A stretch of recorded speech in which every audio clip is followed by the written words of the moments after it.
Assalamualaikum warahmatullahi wabarakatuh. Perkenalkan, nama saya Idrus Hentihu, dosen pada program studi agroteknologi Universitas Ikraguru. Bidang keahlian saya adalah penyuluhan dan komunikasi pembangunan pertanian, yang merupakan salah satu konsentrasi pada studi agroteknologi pertanian. Untuk itu, saya mengajar beberapa mata kuliah yang terkait erat dalam konsentrasi penyuluhan dan komunikasi pembangunan pertanian. Pada kesempatan kali ini, saya akan menjelaskan salah satu mata kuliah yang saya ampuh, yaitu pengantar penyuluhan pertanian. Mata kuliah ini adalah mata kuliah wajib dengan bobot 2 SKS. Pada kesempatan ini, izinkan saya untuk menjelaskan 3 hal terkait mata kuliah pengantar penyuluhan pertanian, yaitu yang pertama, deskripsi singkat mata kuliah, yang kedua, capaian pembelajaran, dan yang terakhir atau yang ketiga, metode pembelajaran. Deskripsi singkat mata kuliah pengantar penyuluhan pertanian. Sektor pertanian menjadi bagian terpenting dalam perekonomian pedesaan Indonesia. Pedesaan masih menjadi sumber penghasil komoditas pertanian saat ini. Kualitas hasil pertanian dari pedesaan dituntut selalu meningkat dan dalam jumlah yang mencukupi. Dalam rangka meningkatkan produksi pertanian, ini harus banyak yang dibenahi, dan salah satu hal pentingnya adalah kualitas sumber daya manusia. Karena jika dilihat dari masalah utama petani di pedesaan adalah rendahnya pengetahuan dan kreativitas dari petani itu sendiri. Dalam konteks itu, maka begitu pentingnya peran penyuluh pertanian, sehingga membuat pemerintah mengambil langkah untuk lebih memberdayakan para penyuluh. Peran penyuluh pertanian sangat menentukan keberhasilan pembangunan pertanian.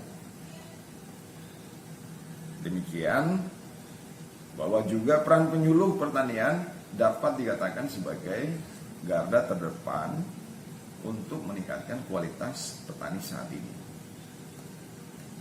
Mata kuliah pengantar penyuluhan pertanian membahas beberapa topik, yaitu yang pertama, peran strategis penyuluhan dalam pembangunan pertanian. Kedua, atau yang selanjutnya, perkembangan penyuluhan pertanian. Kemudian definisi, filosofi, dan prinsip penyuluhan. Kemudian kelembagaan penyuluhan pertanian. Kemudian proses belajar dalam penyuluhan. Kemudian metode dan media penyuluhan. Kemudian partisipasi petani dalam penyuluhan. Kemudian adopsi dan difusi inovasi dalam penyuluhan pertanian. Kemudian perencanaan dan evaluasi program penyuluhan pertanian. Serta yang terakhir dari topik pada mata kuliah pengantar penyuluhan pertanian adalah pengembangan sumber daya penyuluhan pertanian.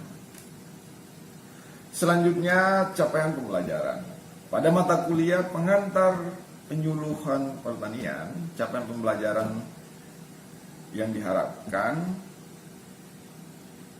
yaitu yang pertama, mahasiswa dapat memahami peran strategis penyuluhan dalam pembangunan pertanian.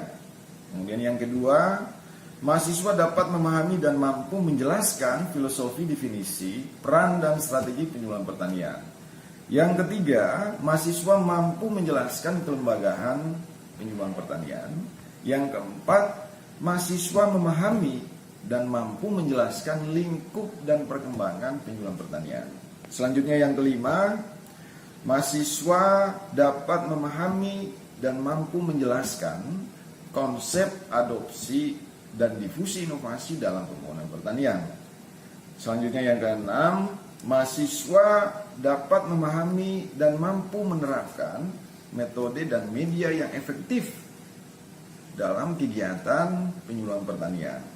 Selanjutnya, capaian pembelajaran yang ketujuh, mahasiswa dapat memahami dan mampu menjelaskan tentang dinamika kelompok tani dan pentingnya partisipasi petani dalam penyuluhan. Yang kedelapan, mahasiswa dapat memahami dan mampu menjelaskan pentingnya perencanaan penyuluhan pertanian. Yang kesembilan, capaian pembelajaran ini diharapkan mahasiswa dapat memahami dan mampu menjelaskan pentingnya evaluasi program penyuluhan pertanian. Dan yang terakhir atau yang ke-10, capaian pembelajaran ini yaitu mahasiswa dapat memahami tentang pengembangan sumber daya penyuluh pertanian yang kompeten dan profesional. Kemudian yang terakhir yaitu metode pembelajaran. Dalam mengajarkan mata kuliah pengantar penyuluhan pertanian, metode yang saya gunakan adalah student centered learning. Dengan pendekatan ini, beragam metode belajar seperti yang diterapkan dalam pendekatan metode ini seperti small group discussion, praktek, dan berinteraksi langsung dengan masyarakat di lapangan, terutama pada saat mahasiswa melakukan kegiatan praktikum. Selanjutnya akan saya tampilkan proses atau kegiatan belajar mengajar pada mata kuliah pengantar penyuluhan pertanian sebagai berikut. Pada pertemuan kali ini kita masih lanjut pada mata kuliah pengantar penyuluhan pertanian. Sebagaimana pada pertemuan sebelumnya kita sudah melakukan kontrak pembelajaran kontrak pembelajaran tugas, porsi tugas berapa persen dan persentase kehadiran itu barangkali sudah di pertemuan sebelumnya. Jadi di pertemuan ini saya kira teman-teman sudah mengetahui bagaimana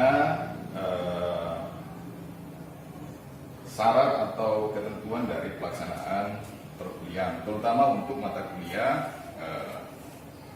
pengantar penyuluhan pertanian. Pada pertemuan kali ini kita akan bahas salah satu topik sebagaimana yang saya tampilkan pada PPT ini, yaitu tentang penyuluhan dan perannya dalam pembangunan. Tentunya pembangunan apa?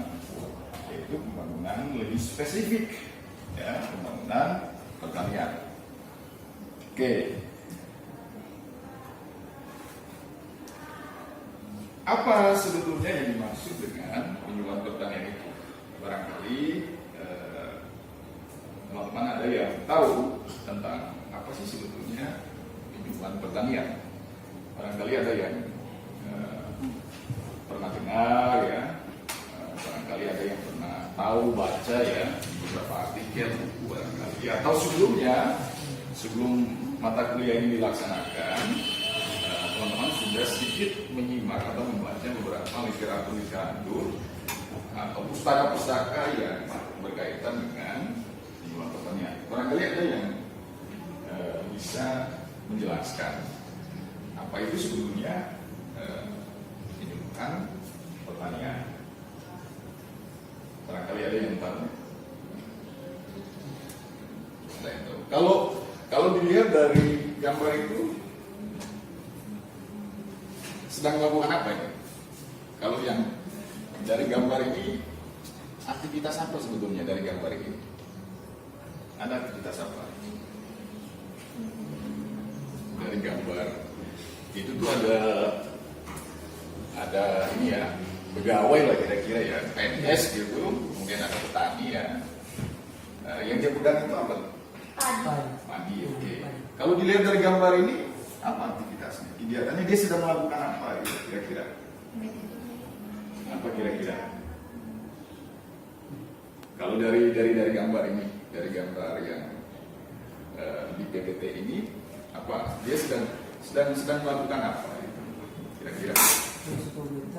Yaitu untuk melakukan usaha untuk mereka mendokumentasikan suatu tanaman para petani. Oke, jadi ini ya aktivitasnya itu. Aktivitas itu apa tadi, Cali? Merekam atau mendokumentasi. Oke, sedang ini ya, sedang merekam, mendokumentasi ya, dokumentasi kegiatan lapangan, gitu ya kira-kira ya. Oke, siapa lagi? Kira-kira selain Cali lah, dari gambar ini aja dah, dari gambar ya, dari gambar. Dari gambar ini apa yang bisa dijelaskan, apa yang bisa diceritakan? Di situ tuh ada pegawai ya, ada pegawai, ada PNS gitu kira-kira, ya, sedang berdiskusi gitu, kira-kira. Apa kira-kira? Dia sedang apa itu?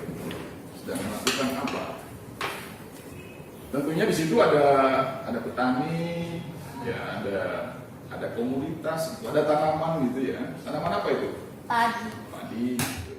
Informasikan tanaman Padi. padi. Oke, nggak apa-apa. Ya. Pada mata kuliah ini memang saya juga ingin untuk kemudian teman-teman lebih aktif ya. Lebih aktif sehingga kelas kita lebih dinamis gitu kira-kira. Ada lagi? Tadi siapa tadi? Ini Rizka. Rizka, tadi Cali Rizka. Barangkali ada yang lain? Ada yang lain? Dari gambar ini lah kira-kira. Nah di gambar ini sebetulnya kalau disimak baik-baik sebetulnya itu bisa juga dikatakan dia sedang melakukan aktivitas penyuluhan. Kita skip ya, nanti kita bisa diskusi selanjutnya gitu ya. Nah, kegiatan penyuluhan ya itu juga memiliki beberapa karakteristik ya. Kegiatan penyuluhan memiliki beberapa karakteristik. Artinya yang dimaksud dengan karakteristik di sini bahwa kegiatan penyuluhan di setiap departemen atau kemudian kementerian atau kemudian lembaga itu berbeda-beda.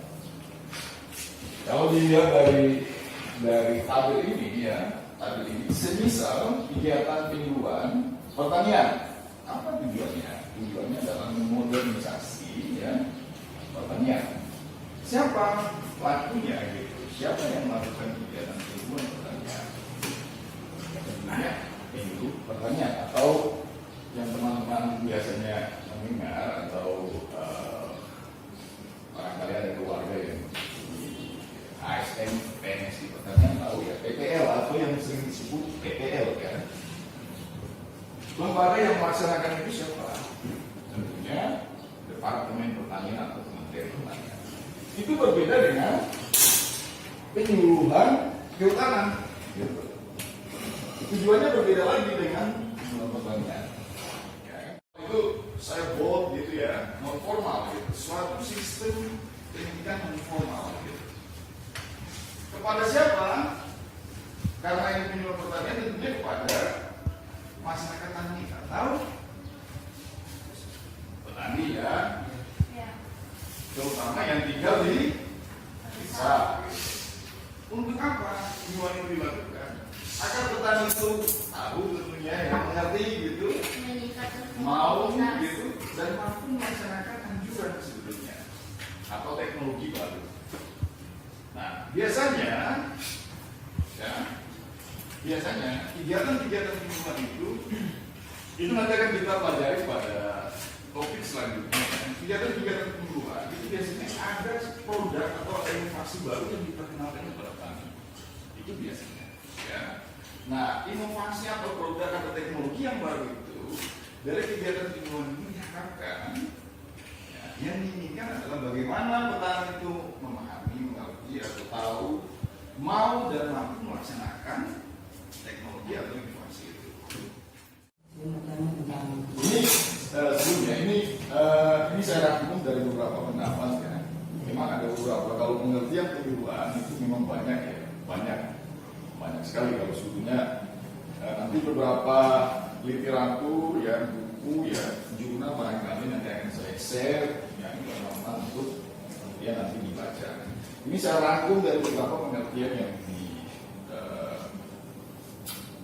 dijelaskan oleh beberapa pakar ya, beberapa pakar. Oke, jadi barangkali ada yang Sejauh ini usaha para penyuluh itu untuk mengembangkan, memajukan petani Indonesia itu bagaimana?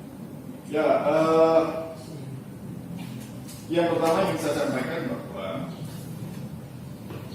penyuluh itu salah satu faktor penentu. Jadi penyuluh ya atau yang biasa disebut ya penyuluh itu biasa disebut sebagai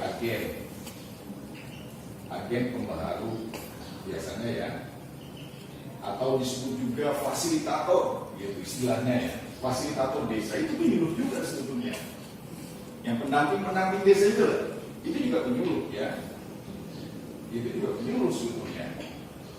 Nah, perbedaan itu hanya pada perbedaan nomenklatur, istilah di setiap kementerian itu berbeda. Kalau kementerian desa tidak mau pakai penyuluh, dia pakai pendamping. Kalau di Kementerian Sosial juga begitu, ya misalnya pendamping PKH misalnya. Tapi kalau di Kementerian Kehutanan, terutama kementerian teknis ya seperti Kehutanan, Perikanan, Revolusi Hijau. Di tahun itu sebetulnya Cali dan teman-teman yang lainnya, di tahun itu sebetulnya tahun di mana begitu besar kontribusi penyuluh pertanian.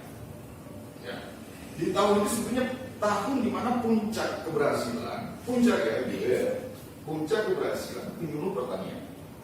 Karena mengapa? Karena di tahun itu kita mampu menjadi salah satu negara eksportir terbesar di dunia. Kita mampu swasembada pangan di tahun 84 ya, atau yang kemudian dikenal dengan istilah revolusi hijau. Nah, ini nanti bisa di searching lah, di googling misalnya apa sih revolusi hijau itu ada. Atau barangkali nanti bisa saya share juga beberapa buku yang bisa dibaca. Nah di tahun itu, di tahun 84 itu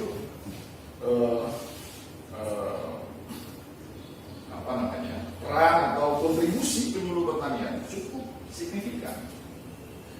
Mengapa signifikan? Pada saat itu, ya di revolusi hijau ini ada program administrasi, administrasi. Bagaimana masyarakat Indonesia itu dari Sabang sampai Merauke itu tanam padi. Maka di tahun itu Maluku, Papua, terutama yang di Indonesia Timur ya, Maluku, Papua yang makanan pokoknya adalah umbi-umbian, ya, sagu misalnya. Kemudian pada di tahun itu secara masif beralih ke padi. Dan di tahun itu pun kemudian terjadi mobilisasi besar-besaran, ya, transmigrasi. Jadi orang-orang Jawa itu lalu ya Presiden Soeharto. Tapi pasca Presiden Soeharto muncul beberapa undang-undang, muncul ya perubahan amandemen undang-undang, perubahan peraturan pemerintah yang mengatur tentang induk pertanian, penyuluhan pertanian. Kemudian mengganti beberapa redaksi penting ya, aturan-aturan penting yang mengatur tentang itu. Mengapa demikian? Karena dianggap kok penyuluh, bahkan kemudian sempat ada wacana penyuluh pertanian itu di-cut, gitu. Di-cut, artinya dihilangkan. Kenapa demikian? Karena penyuluh itu ada atau tidak ada, ya petaninya begitu-begitu aja. Gitu. Artinya bahwa kalau petani itu tahu tanam padi bukan karena penyuluh, ya karena leluhurnya barangkali gitu. Betulnya saya tahu tanam kelapa itu bukan karena ada penyuluh yang datang ajar saya tanam kelapa, karena mungkin di rumah itu ada ibu, ada bapak yang pernah tanam kelapa. Oh begini caranya begitu. Nah itu terjadi evaluasi pasca tahun 84, terjadi evaluasi besar-besaran ya, terutama di Departemen Pertanian, khususnya untuk tenaga PPL.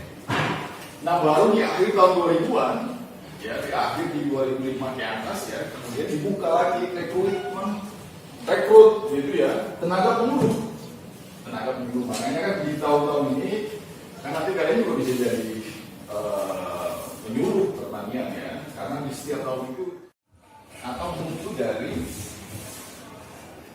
kehidupan atau hidup masyarakat.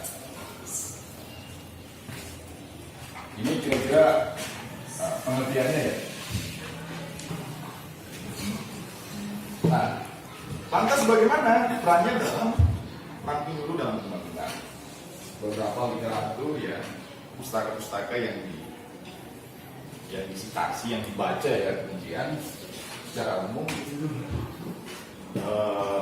menjelaskan bahwa ternyata penyuluh atau ternyata penyuluhan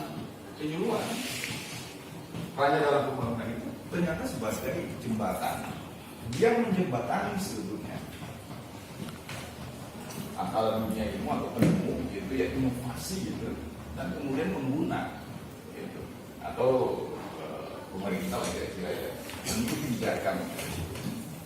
Jadi peran penyuluhan dalam proses perubahan dalam masyarakat, perubahan yang tadi di awal saya sampaikan adalah menjembatani antara dunia ilmu gitu ya, kampus lah kira-kira, ilmuwan gitu, dalam pelaksanaan pembangunan atau dengan pelaksanaan pembangunan atau kebijakan.